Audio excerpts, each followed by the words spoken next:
इस वक्त मैं बिना किसी ताखीर के कुमार जितेंद्र साहब जो अभिनेता भी हैं और कवि भी हैं, मैं उनसे निवेदन करता हूं कि माइक पर आए और अपने रचना से हमारे सामाईन को महसूस फरमाएं। सबको नमस्कार। वास्तव में सुल्तानी भाई ने संपर्क किया था तो मैं जैसे अभी नैनीताल की शहर से आई है जहूर आलम और मैं थिएटर से अभिरुचि रखता हूं और अभी मेरी एक फिल्म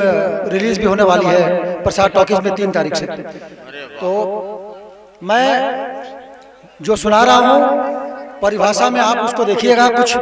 पंक्तियां, उसके बाद मैं एक गीत सुनाऊंगा। आंसू हो या मुस्कुराहट, क्या बात, आंसू हो या मुस्कुराहट तासीर तो एक ही है, वफा हो या जफा निशाना तो दिल ही है। वाह। अब मैं एक अभी लोकगीत की बात हो रही थी, एक लोकगीत सुनाऊंगा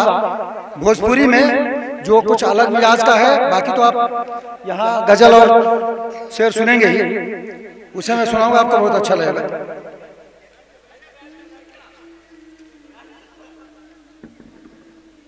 मोरे कानवा के बलिया बनल जुल्मी हो राम, मोरे कानवा के बलिया बनल जुल्मी हो राम,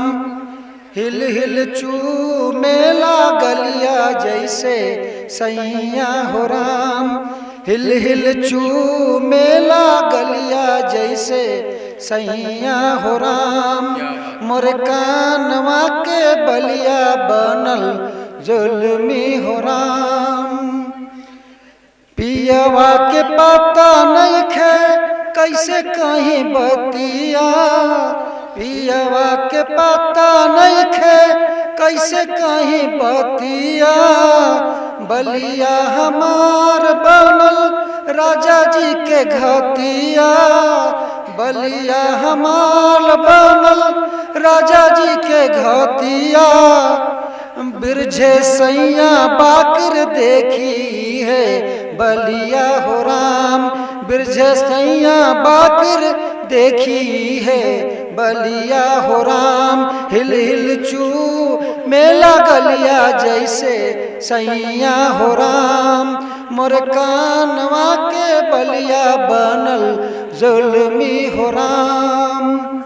नकिया के नथिया मोरा, नकिया के नथिया, नकिया के नथिया नथिया, नकिया के नथिया मोरा कहा नहीं माने, नकिया के नथिया मोरा कहा नहीं माने, होठवा के चूमी चूमी सवरों से ठाने, होठवा के चूमी चूमी सवरों से ठाने,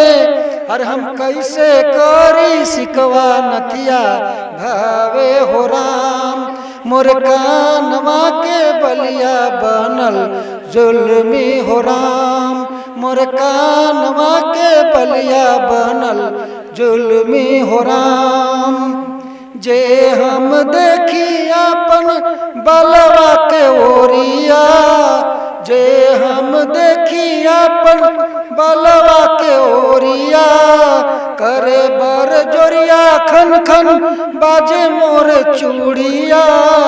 हम कैसे करी बयनिया झमके बलवा हो राम, हम कैसे करी बयनिया बलवा झमके हो राम, मोर कानवा के बलिया जुल्मी हो राम, मोर कानवा के बलिया बनल जुल्मी हो राम, हिल हिल चूमेला गलिया जैसे सैया हो राम,